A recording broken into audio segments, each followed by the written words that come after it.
Did you know an entire naval ship with over 300 souls aboard simply vanished into thin air? In March 1918, the USS Cyclops departed Barbados, carrying a full load of manganese ore bound for Baltimore. Captain George Worley radioed his final message: "Weather fair, all systems normal." Then the massive 19,000-ton vessel entered the world's busiest shipping lane and disappeared forever. No distress signal, no wreckage, no survivors. The search operation found absolutely nothing despite perfect weather conditions and calm seas. No enemy submarines were in the area. No mechanical problems had been reported. The ship simply ceased to exist. But here's where it gets truly chilling. During World War II, two identical sister ships, Proteus and Nereus, vanished in the exact same waters. Same circumstances, same complete disappearance. Decades of deep-sea exploration have never found a single trace of any of the three vessels.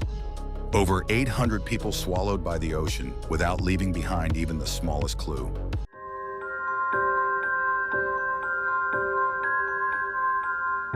Did you know that America's most haunted building still echoes with the screams of 63,000 dead patients? Waverly Hills Sanatorium opened in 1910 as hope for tuberculosis victims. The White Plague was killing 1 in 7 Americans. But hope quickly turned to horror.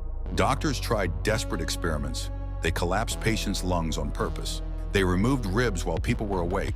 They stuffed tennis balls into chest cavities to stop lungs from working. When patients died, workers used a secret 500-foot tunnel called the death tunnel. They dragged bodies underground so living patients wouldn't see the endless stream of corpses. Today, visitors report shadow children playing in the old sunroom.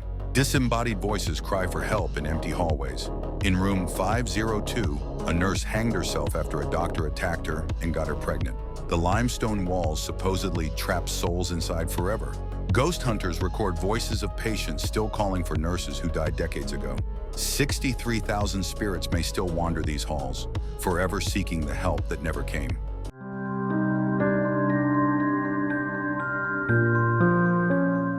Did you know that Georgia's most popular lake has claimed over 700 lives in just 30 years?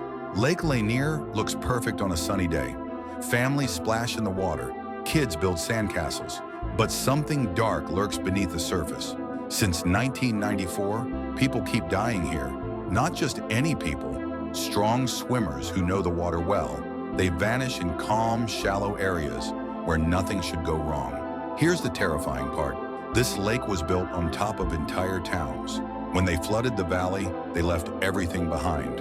Houses, roads, and worst of all, cemeteries with hundreds of graves. In 1998, divers found a man's body sitting upright in a submerged car, like he was still driving. Many bodies are never found, even after weeks of searching. Locals whisper about angry spirits from the flooded graveyard. They say the dead pull swimmers down to join them in their underwater tomb. The deaths never stopped. Lake Lanier kills more people than any similar lake in America. Next time you see those calm blue waters, remember what's waiting below.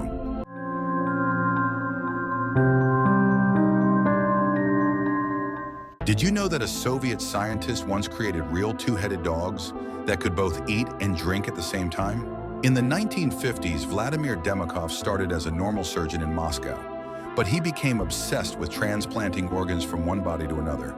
What he did next was pure nightmare fuel. Demikov would take a small dog and cut off its head along with the front legs and chest. Then he would surgically attach this upper body onto the neck of a larger living dog. The result was a monster with 2 heads. Both heads stayed awake and aware. The grafted head could lap water, eat food, and even bark.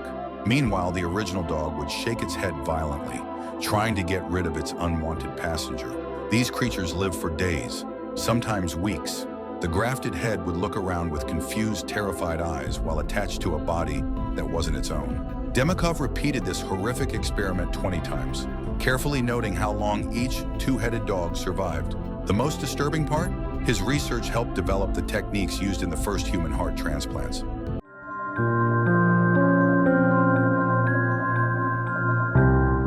Did you know that Victorians were so terrified of being buried alive that they created an entire industry around escape coffins? In the 1800s, medical knowledge was so poor that doctors often declared people dead when they were just unconscious. Families would hold elaborate funerals, never knowing their loved one might still be breathing. When gravediggers later moved old graves, they made horrifying discoveries. Coffin lids scratched from the inside, torn fingernails, bodies twisted in desperate positions, showing people had woken up 6 feet underground. This sparked a terrifying obsession. Wealthy families began buying special safety coffins with breathing tubes that reached the surface. Some had bells connected to strings inside the coffin. Others featured spring-loaded lids that could be pushed open from within. The Bateson revival device was one popular design. Cemetery workers were actually hired to listen for underground bell signals all night long. And it worked. There are documented cases of people being rescued after ringing their burial bells. Today, modern embalming has ended this fear, but Victorian safety coffins are still found buried in old cemeteries, their warning systems perfectly preserved.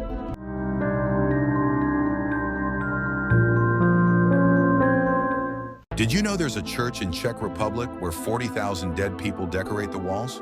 Welcome to the Sedlec ossuary, where human bones create the most disturbing art you've ever seen. It started in medieval times when plague victims filled the local cemetery. Soon there were too many bodies and not enough space. In the 1800s, church leaders hired woodcarver František Rint to solve their bone problem. His solution was terrifying and brilliant.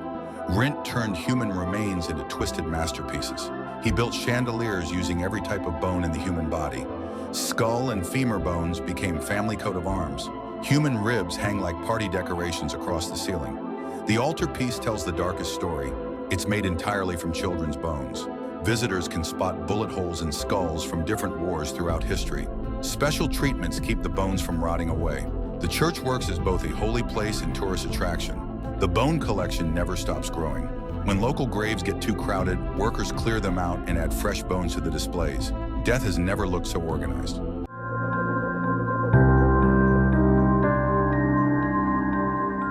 Did you know that 20 innocent people died because of poisoned bread?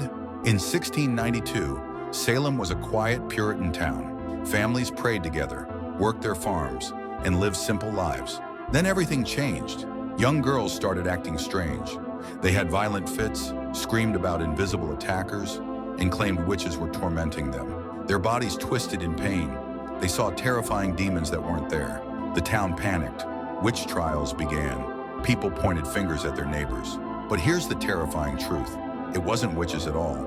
Scientists now believe ergot fungus was growing on Salem's rye crops.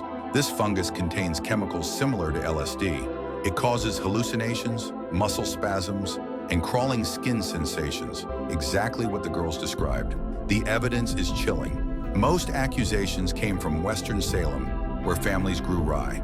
Eastern areas that grew wheat stayed mostly calm. The wet weather of 1691 created perfect conditions for ergot to spread. An entire community was slowly poisoned by their daily bread. 20 people died, 200 were imprisoned, all because of contaminated food. History's deadliest case of food poisoning disguised as supernatural horror.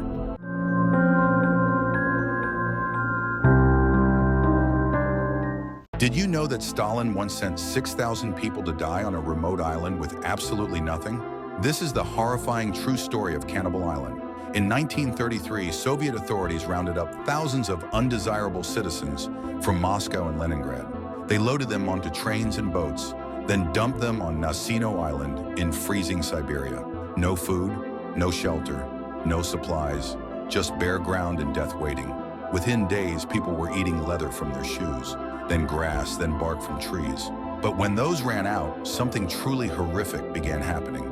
Survivor Theophania Belina later testified about the meat trading she witnessed. Families were trading their own children for food. Guards watched in horror as desperate people hunted each other like animals. The cannibalism spread like wildfire across the island. Bodies were carved up and sold like livestock. After just 13 weeks, only 2,000 people remained alive out of the original 6,000. Communist officials buried the truth for 60 years. Today, we know it as Cannibal Island, one of history's most disturbing cover-ups.